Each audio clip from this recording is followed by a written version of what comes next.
What's up, guys? Good morning. It is Jonathan with One Big Impact. So it's going to be a quick video review slash information. This is a really old shirt. Wow, that's a rough looking shirt. But on what is the best workout journal. Now, I've started with the idea that I was going to carry a folder around, and I carried that big binder around, and I printed my pages out. It cost me a fortune in ink. Printed them out, and then I was able to take notes beside them each time. And then I realized like workout journals are kind of popular as far as like there's different brands that offer them, and they're not that bad. Now, I will say I started out with thinking, okay, I need this. I have this giant binder. I'm gonna go straight into the smallest workout journal I could possibly get. Okay, so that was flawed for a few reasons. First of all, you had no room to write anything. Yeah, I had one that was really cool, but it was too small, and the price was right, but it was more like a note card, more like an index thing than anything. And it might have been good for like travel or something like that, but to be honest, at that point, you could probably just use your phone so to track your workouts. But the next one I got was and I couldn't seem to find one. I have one around here somewhere. I'm sure I have multiple ones.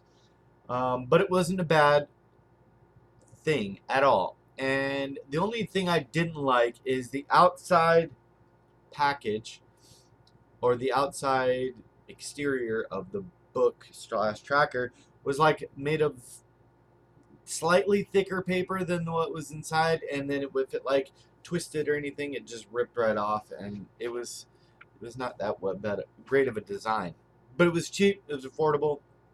It was way bigger than the other one.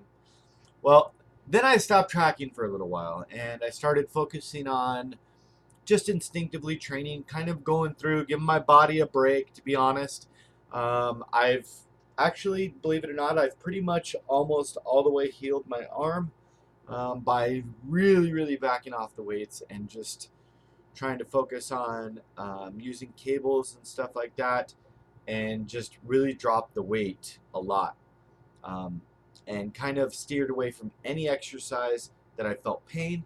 And I really focused on creating the mind muscle connection with myself to the machines or to the weights or to the free weights or whatever, and figuring out how to get those pumps and stuff like that. So I've kind of just been learning my body the last 3 weeks or a month.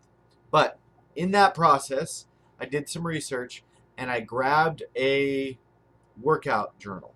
Okay, it sat here. I'm not gonna lie, it sat here for like 2 weeks, maybe even a little longer, and I didn't even open it. Okay, I ordered it. I did my research. I was not as small as the first one, not as big as the second one, but a nice in between size.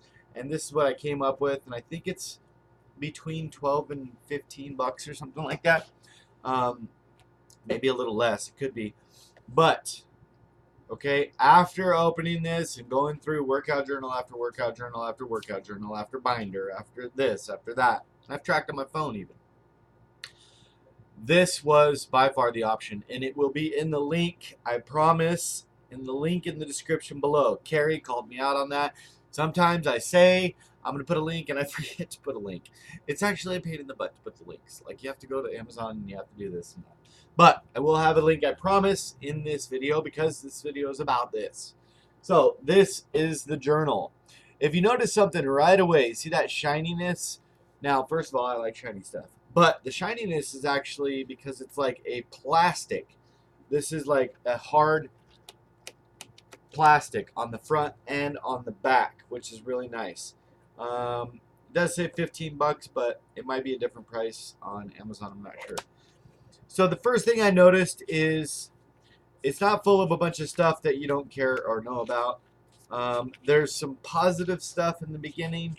There's also kind of shows you how to examples of everything, like how to go through, and tells you calorie expenditures for different things. For instance, like 250 calories to 350 calories in an hour is going to be things like slow walking, light gardening, slow dancing, light housework, ping pong, friendly tennis, doubles golf or being just social. So the other one, and then it says like brisk walking. Let's see where it says stairs. It doesn't say stairs. Yeah, climbing stairs. Climbing stairs. So the Stairmaster, 650 to 850 calories an hour. That's pretty crazy. I like that. I didn't see that actually before. I would be lying if I told you I did. So the first thing that you come to is a little bit confusing, but it's got like a weekly plan. So I just filled mine out a few minutes ago because now I am tracking, and you just pick the day, like the day coming down, and then you say what you're going to do for cardio, and then you say what you're going to do for down here for strength training, and then you go to the second week. Now, if you're new to this or you haven't been strength training or anything like that, scroll all the way to the back of the book, and right here it says weekly progress. Weekly progress, and I know it's a little bit fuzzy. Can you see? Can you see? Yeah, weekly progress. So you can put your measurements and everything. I fully 100% suggest that you do your measurements. And now my camera's screwed. That's why I don't zoom in on stuff. But you go to the back and then do that. Now, the daily tracker is a little bit different. So this is going to be the daily tracker.